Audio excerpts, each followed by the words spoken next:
Ya Tuhan, aku melihat ada makhluk hitam tinggi besar sedang berdiri di pojok kamar. Sebegitu tinggi hingga kepalanya nyaris menyentuh langit-langit.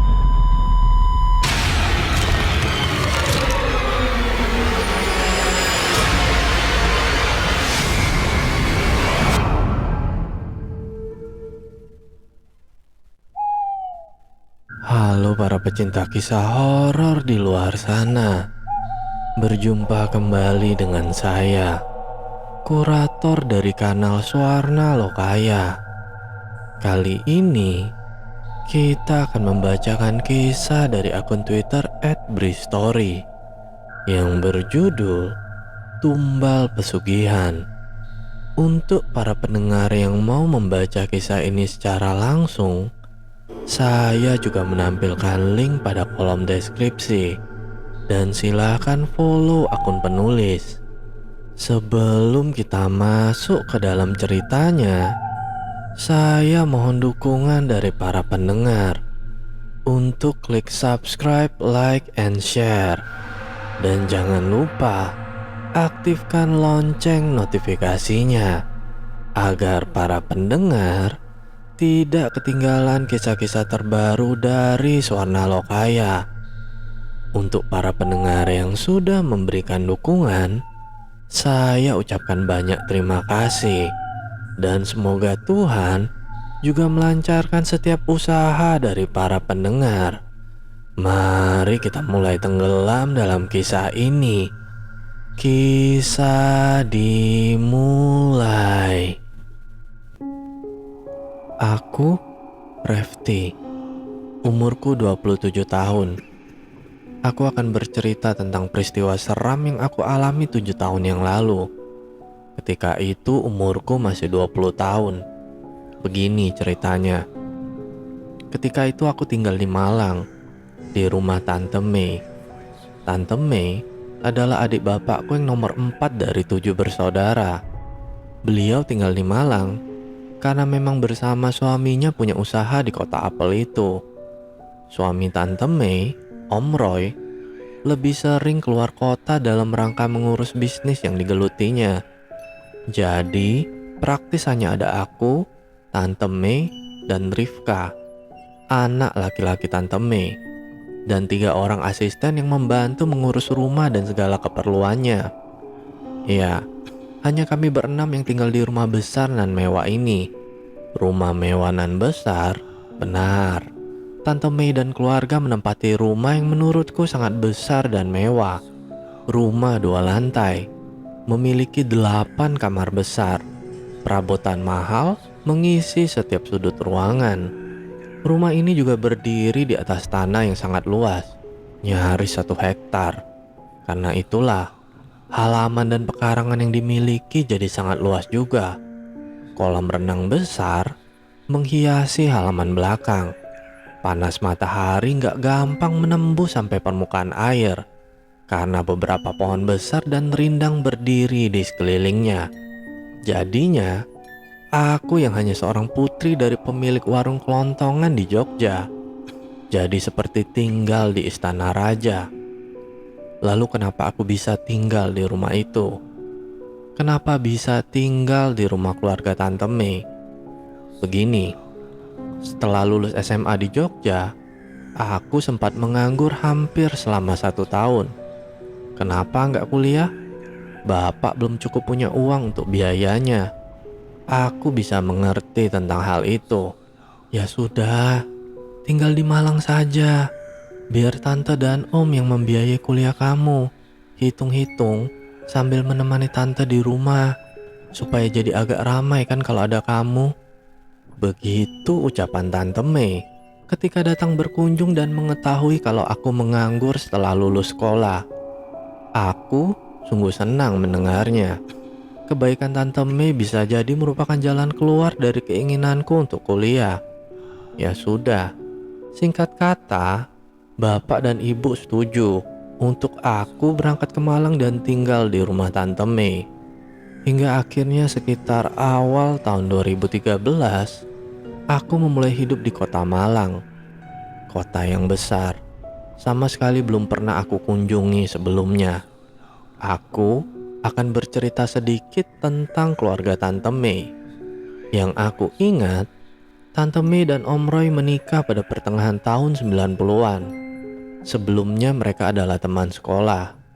Pernikahan mereka dikaruniai dua orang anak, Maya dan Rifka. Maya adalah anak pertama perempuan. Lalu kenapa di awal cerita tadi, aku hanya menyebutkan Rifka? Maya kemana? Jadi, Maya sudah meninggal tahun 2008. Meninggal tragis karena kecelakaan motor. Jadi anak mereka hanya tinggal Rifka seorang. Nah, Tante Mei dan Om Roy ini, aku tahu ceritanya dari bapak dan ibu loh. Sebelum Maya meninggal, hidup sangat pas-pasan. Tinggal di Malang berpindah-pindah rumah kontrakan karena belum memiliki rumah sendiri. Seringkali aku mendengar kalau mereka meminjam atau meminta uang dari kakak-kakaknya untuk sekedar menyambung hidup. Begitulah, hidup mereka sangat pas-pasan. Bapakku sudah beberapa kali menyarankan agar mereka tinggal dan memulai hidup lagi di Jogja saja daripada sengsara di Malang. Tapi mereka nggak mau, tetap bersikuku ingin hidup di Malang. Sampai akhirnya kabar duka itu datang. Mereka mengabarkan kalau Maya meninggal kecelakaan. Keluarga besar kami sangat sedih dan kehilangan. Maya anak yang pintar dan menyenangkan, akrab dengan keluarga. Kami saat itu cukup terguncang. Tetapi sepeninggal Maya, aku dengar kalau Tante Mei dan Om Roy hidupnya secara perlahan mulai membaik. Kata bapak, usaha yang mereka rintis mulai banyak membuahkan hasil. Pelan-pelan mereka bisa melunasi hutang-hutang dari keluarga maupun orang lain.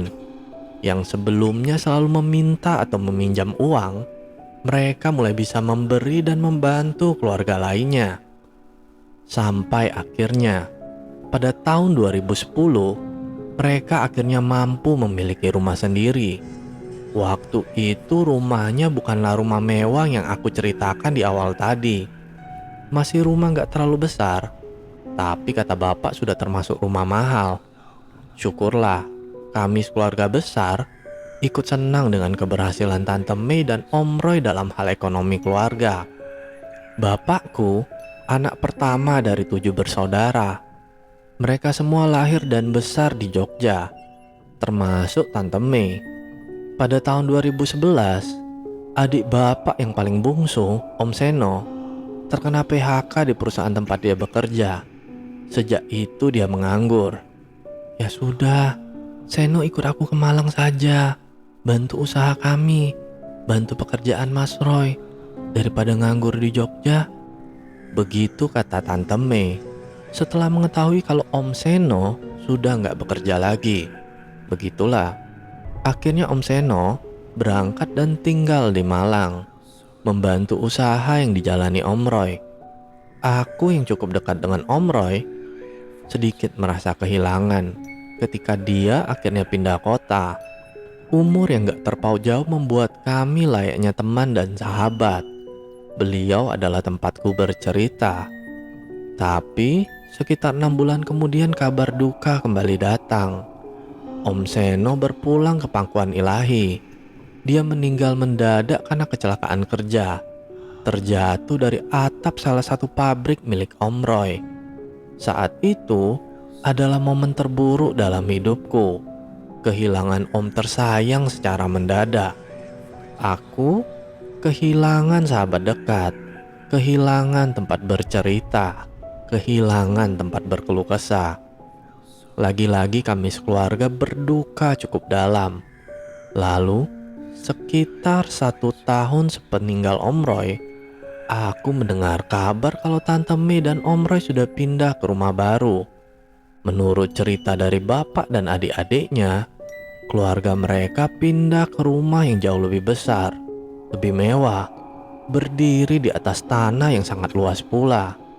Yang sebelumnya hanya memiliki 1 asisten rumah tangga, kini mereka sudah dibantu oleh 3 asisten. Senang, tentu saja kami semua senang mendengar kalau ada anggota keluarga besar yang sudah sangat sukses keuangan, kaya raya. Yaitu tadi, sampai akhirnya setelah lulus sekolah, aku ditawari untuk tinggal di rumah Tante Mei, ditambah akan dibiayai kuliah. Aku pun tinggal di Malang. Kamu jangan pernah masuk ke kamar itu ya. Isinya perlengkapan kerja Om Roy.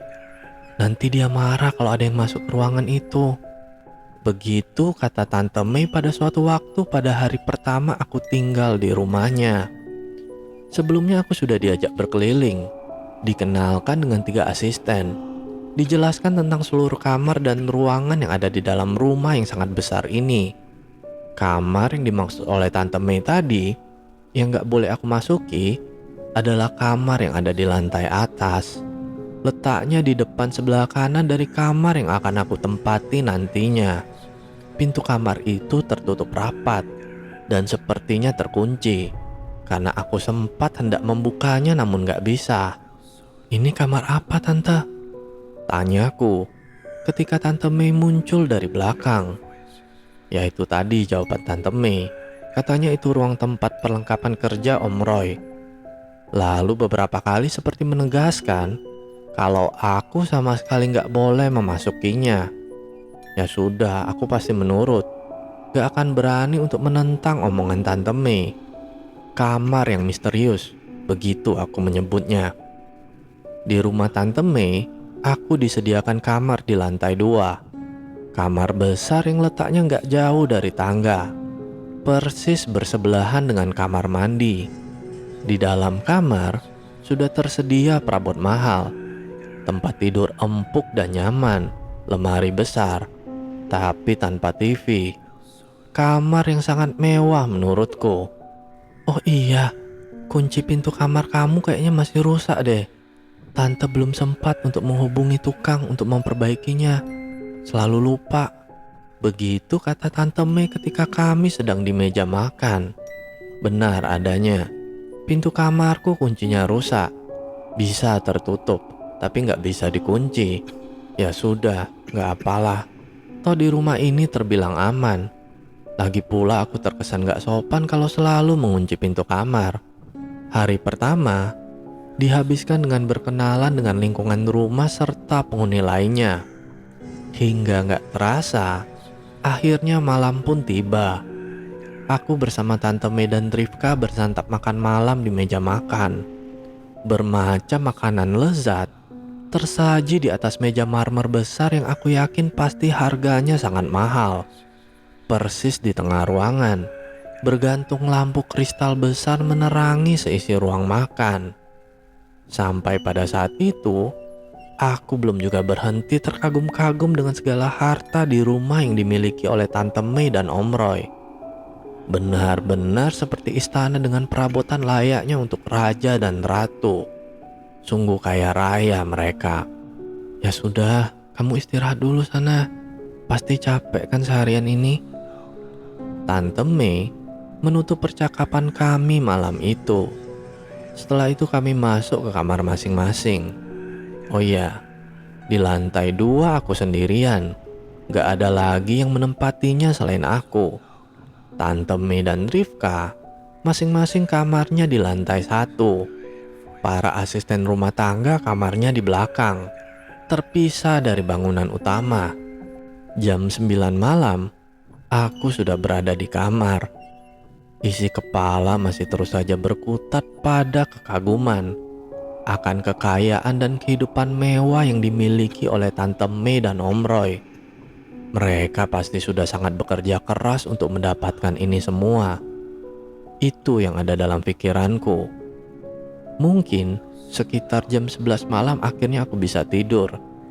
Tidurku cukup nyenyak, tapi gak lama. Ya, tidur nyenyak aku gak lama.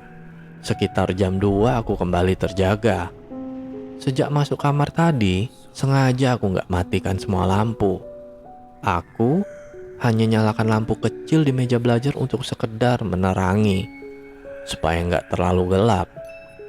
Sepertinya aku terbangun karena semilir angin dingin yang mengelus tubuhku.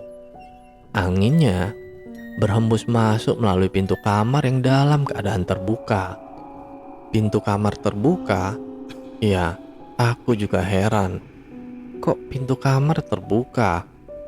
Walaupun gak terbuka penuh, hanya setengah. Padahal aku sangat yakin kalau sebelum tidur tadi pintu sudah dalam keadaan tertutup. Mungkin karena tertiup angin, jadinya terbuka. Begitu pikirku. Karena pintu terbuka itulah, aku jadi bisa melihat keluar. Celahnya cukup bagiku untuk memperhatikan gelapnya suasana luar kamar. Sangat gelap. Ruang tengah lantai 2 juga sangat gelap. Gak ada lampu menyala barang satupun juga. Beberapa saat lamanya aku diam memperhatikan gelap di luar. Belum 100% sadar setelah terjaga.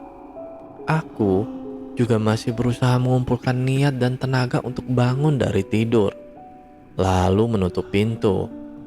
Seiring bergulirnya waktu dan mulai terbiasanya mata melihat dalam remang, aku merasa kalau ada yang mengganggu pandangan. Walau nggak begitu jelas, tapi sepertinya aku melihat ada sosok di ruang tengah. Sosok itu berdiri. Dia memperhatikan aku yang masih terbaring di tempat tidur. Masih berbentuk siluet hitam, tapi aku jelas melihatnya. Siapa itu? Beberapa detik, aku terus memperhatikan. Sampai kemudian timbul niat mendekati pintu untuk memastikan. Bangun dari tempat tidur, lalu aku berjalan ke pintu. Tapi setelah sampai, tiba-tiba bayangan hitam itu gak ada lagi. Sudah gak ada di tempatnya lagi. Kemana perginya? Mungkin aku salah lihat.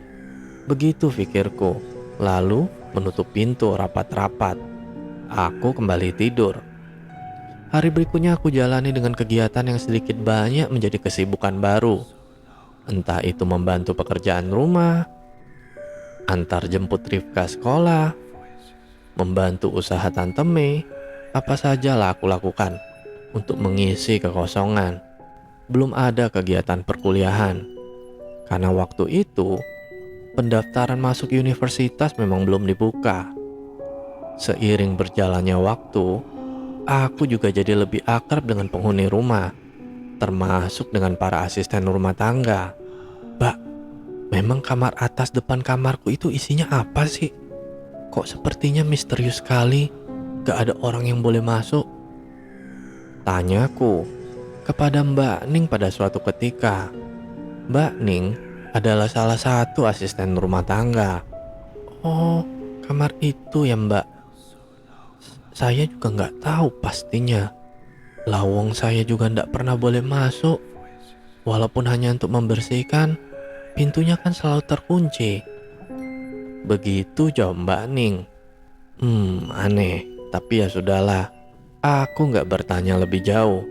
Mungkin karena isi kamar itu sangat pribadi bagi Tante Mei dan suami. Jujur, selama tinggal di kamar atas, beberapa kali aku mendengar suara-suara aneh. Contoh, beberapa kali terdengar langkah kaki naik atau turun dari tangga. Pernah juga ada suara pintu yang terbuka, entah pintu yang mana. Yang cukup membuat merinding, beberapa kali aku melihat ada bayangan hitam tinggi besar melintas lewat depan pintu kamar. Pintu kamar yang tengah malam dalam keadaan terbuka. Padahal aku yakin sudah menutupnya sebelum tidur. Mungkin rumah ini terlalu besar bagi penghuni yang hanya segelintir saja. Jadinya cukup menyeramkan. Begitu pikirku. Tapi seiring berjalannya waktu, aku berusaha untuk melupakan dan mengabaikan setiap keanehan yang kurasa. Coba untuk sibuk dengan kegiatanku saja. Tetapi ketika sudah hampir 3 bulan tinggal di rumah Tante Mei, walaupun gak begitu jelas, pada akhirnya aku bisa melihat isi kamar misterius itu. Kok bisa? Begini ceritanya. Seperti biasa sekitar jam 9 malam aku sudah berada di dalam kamar. Hiburan satu-satunya adalah ponsel kesayangan sambil menunggu kantuk datang. Dapat dipastikan, lampu luar kamar sudah dalam keadaan mati semua. Hanya kamarku saja yang masih terang. Di tengah asiknya berponsel ria, selepas jam 10 aku mendengar sesuatu. Ada suara yang sumbernya dari luar. Aku mendengar derit suara pintu terbuka perlahan. Saat itu aku belum tahu pintu yang manakah itu, karena ada 4 kamar di lantai atas. Ya, mungkin terbuka tertiup angin. Begitu pikirku dalam hati.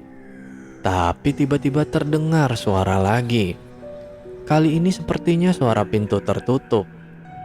Siapa yang keluar masuk salah satu kamar? Entahlah.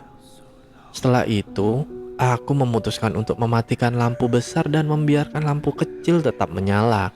Seperti biasanya, kamar jadi temaram. Ketika hendak merebahkan tubuh di tempat tidur, lagi-lagi terdengar suara pintu yang terbuka perlahan. Saat itulah timbul rasa penasaran. Aku berniat melihat keluar untuk mengetahui pintu kamar mana yang terbuka. Setelah sudah membuka pintu kamar dan melongok keluar, benar dugaanku. Luar kamar sungguh gelap gulita. Hanya sedikit garisan cahaya dari luar rumah masuk melalui sela-sela jendela yang jadi penerangan. Untuk membantu penglihatan, aku menggunakan lampu dari ponsel yang ada di tangan sejak tadi. Cahaya terang ponsel menyapu setiap sudut ruangan lantai 2 yang luas ini. Aku jadi bisa melihat cukup jelas, hening dan kosong. Tentunya itulah pemandangan yang ada di hadapan. Sampai akhirnya, pandanganku terhenti di salah satu kamar yang pintunya dalam keadaan terbuka. Ya, ternyata kamar yang pintunya terbuka adalah kamar misterius itu. Takut dan penasaran, dua rasa berkecamuk di dalam kepala. But in the end, penasaran mengalahkan segalanya. Akhirnya aku memutuskan untuk mendatangi kamar itu. Langkahku pelan mendekat.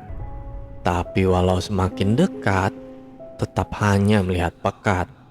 Sama sekali belum terlihat isi kamar. Sampai akhirnya, aku sudah berdiri tepat di depan kamar misterius itu. Pintu gak terbuka penuh, hanya setengahnya saja. Lalu, perlahan aku mendorongnya sampai terbuka lebar. Belum, ternyata aku belum bisa melihat dengan jelas isi kamar. Masih pekat yang terlihat. Kemudian aku mengarahkan cahaya ponsel ke dalam kamar. Pada saat inilah aku melihat semuanya. Yang pertama aku lihat adalah tempat tidur besar berkelambu di sisi kiri. Rangka ranjangnya seperti terbuat dari besi kokoh. Kelambunya yang bagian depan dalam keadaan terbuka, sehingga aku dapat melihat kasur di dalamnya. Di atas kasur bertebaran banyak kuncup bunga. Gak tahu jenis bunga apa. Tapi akhirnya aku tahu dari mana asal wangi bunga yang beberapa kali tercium dari lantai atas. Dinding ruangan tertutup seluruhnya dengan kain berwarna hitam. Kain hitam itu menutupi sampai ke langit-langit. Di sebelah ranjang ada meja besar yang di atasnya tergeletak banyak benda-benda aneh dan seram. Beberapa di antaranya aku gak tahu benda itu apa. Tuhan, ruangan apa ini? Aku bergumam dalam hati. Walaupun belum sempat melihat semuanya, tetapi aku sudah berniat untuk kembali ke kamarku saja. Aku takut. Tapi belum juga kaki ini melangkah. Tiba-tiba aku mendengar suara.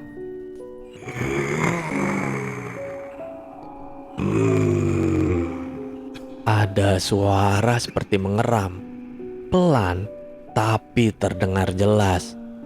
Refleks aku arahkan cahaya ponsel ke sudut kanan kamar, karena menurutku suara itu berasal dari sana. Detik berikutnya, jantungku seperti berhenti berdetak. Aku kaget ketakutan. Ya Tuhan, aku melihat ada makhluk hitam tinggi besar sedang berdiri di pojok kamar.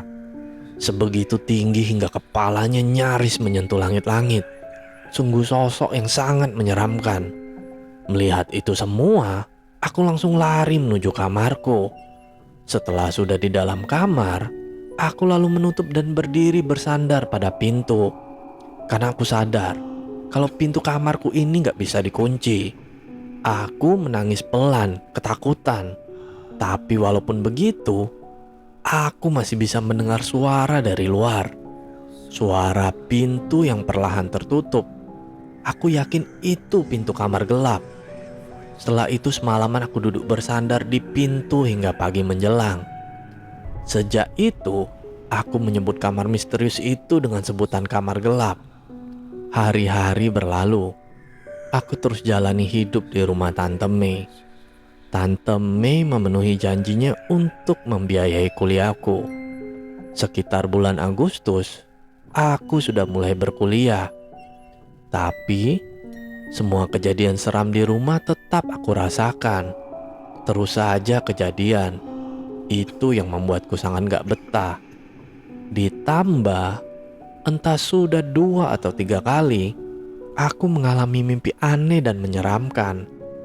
Di mimpi aku didatangi makhluk tinggi besar yang sering aku lihat bergentayangan di dalam rumah dan kamar gelap. Sosok makhluk itu sungguh sangat menyeramkan. Aku gak mampu untuk menggambarkan. Di dalam mimpi, ketika makhluk itu datang, tubuhku sama sekali gak bisa bergerak. Aku hanya bisa menangis. Kemudian dia meraih tanganku, menyeretku, menarik tubuhku dengan kasar. Lagi-lagi aku hanya bisa berteriak dalam diam, amat sangat ketakutan. Lalu akhirnya kami seperti berada di tepi jurang yang sangat dalam, sampai aku gak bisa melihat dasarnya. Tiba-tiba makhluk menyeramkan itu mengangkat tubuhku, lalu melemparku ke dalam jurang. Di saat inilah biasanya aku terbangun dari tidur, tersengal-sengal berkeringat, lalu menangis sejadi-jadinya. Beberapa kali juga aku bercerita kepada bapak dan ibu tentang semua yang aku alami di rumah ini. Melalui sambungan telepon, aku ceritakan semuanya. Mereka hanya bisa menenangkan, meminta aku untuk kembali ke niat awal, yaitu ya berkuliah. Jangan pedulikan hal-hal lainnya. Untuk sementara, aku berusaha untuk turuti omongan mereka, berusaha untuk kuat menghadapi semuanya. Tapi hanya sementara, masih lekat dalam ingatan. Waktu itu suatu hari di bulan November, hanya beberapa hari setelah hari ulang tahunku. Sepulang kuliah sekitar jam 5 sore, aku sampai di rumah. Ternyata Tante Mei dan Rifka sedang gak ada di rumah. Hanya ada 3 asisten rumah tangga. Pada kemana mbak? Tanyaku kepada Mbak Ning. Tadi jam 3 berangkat ke Surabaya mbak. Rifka pengen jalan-jalan katanya. Pulangnya besok sore. Jawab Mbak Ning. Jalan-jalan? Kenapa mendadak? Kok gak bilang-bilang? Ya sudahlah, mungkin mereka ada acara mendadak. Yang pasti, aku harus bersiap sendirian di rumah ini, di rumah besar ini, semalaman. Singkat kata, malam pun tiba. Karena sendirian setelah makan, aku langsung masuk kamar walaupun masih jam 7:30. Rumah semakin sepi dan hening. Biasanya terdengar suara TV atau percakapan Tante Mei dan Rifka. Kali ini gak ada suara sama sekali. Rumah besar ini sangat terasa kosong dan hampa. Malam semakin larut. Sekitar jam 10 malam, rasa kantuk mulai datang menyerang. Aku yang seharian sudah sangat lelah karena banyak berkegiatan, Akhirnya menyerah lalu tertidur lelap. Tapi gak lama, jam 1 tengah malam, aku terjaga. Lagi-lagi hembusan angin dingin menerpa tubuh membangunkanku. Aku langsung memperhatikan pintu kamar. Benar dugaanku, pintu dalam keadaan terbuka. Lagi-lagi seperti itu. Setelah sekian banyak peristiwa yang sudah aku alami di rumah ini, aku jadi gak berpikir panjang untuk langsung bangkit dari tidur. Berniat untuk menutup pintu. Aku gak mau buang waktu, gak mau menunggu sampai ada sesuatu yang seram lagi terjadi. Tapi ketika aku sudah berada di dekat pintu dan hendak menutupnya,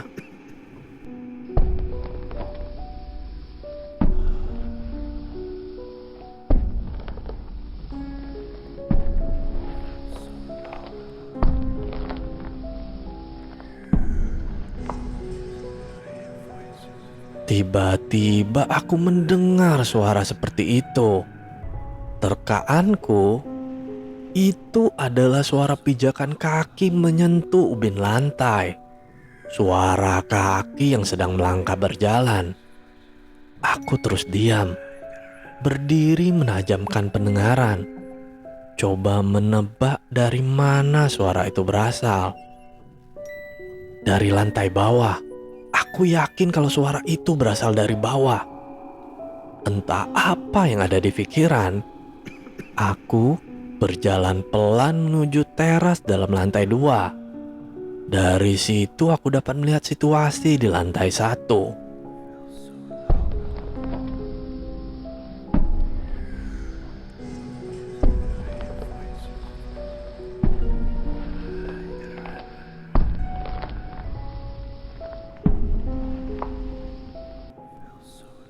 Suara itu masih saja terdengar. Sementara aku masih berdiri di pinggir pagar teras, memperhatikan ke bawah. Awalnya aku belum melihat apa-apa, karena rumah dalam keadaan gelap gulita. Hanya sedikit cahaya yang masuk dari luar. Tapi setelah mata sudah terbiasa melihat dalam gelap, akhirnya aku melihat sesuatu. Aku melihat si empunya suara langkah kaki itu. Sosok makhluk tinggi besar menyeramkan. Dia berjalan menyusuri lantai 1, melangkah pelan menuju tangga. Tangga besar menuju lantai atas, tempat di mana aku sedang berada. Seketika itu juga tubuhku merinding. Aku ketakutan. Tapi walaupun begitu, aku masih saja diam terpaku memperhatikan semuanya. Melihat makhluk menyeramkan itu yang akhirnya sampai juga di depan tangga, lalu menaikinya. Dia menuju ke arahku, terus berjalan pelan melangkahkan kakinya di anak tangga satu persatu. Seperti tersadar, lalu aku melangkah mundur, perlahan mendekat ke pintu kamar lalu memasukinya.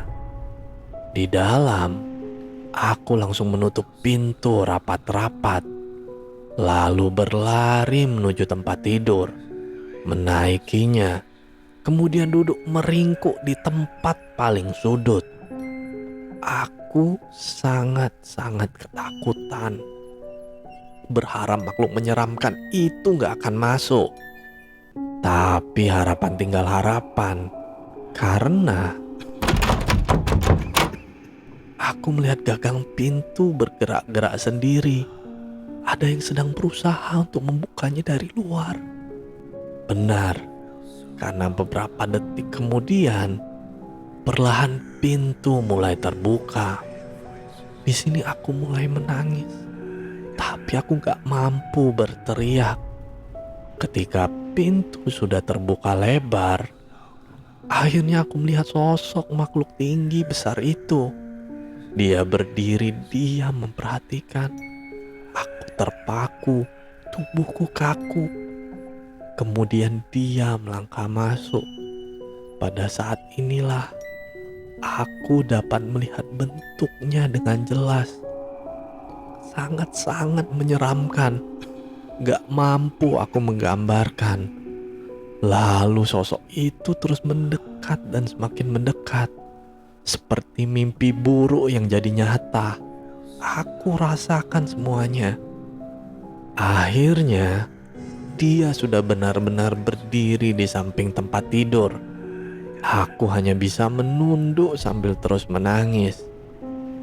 Tapi tiba-tiba, ponselku berdering. Ponsel yang aku letakkan di atas tempat tidur di samping bantal. Jadi gak susah aku meraihnya. Sambil menunduk, aku menerima panggilan telepon itu. "Nak, kamu belum tidur? Kok perasaan ibu gak enak ya? Dari tadi ibu gak bisa tidur. Kamu baik-baik saja?" Aku mendengar suara ibu di ujung sambungan telepon. Semakin menjadi-jadilah aku menangis. "Bu, aku takut. Aku gak tahan.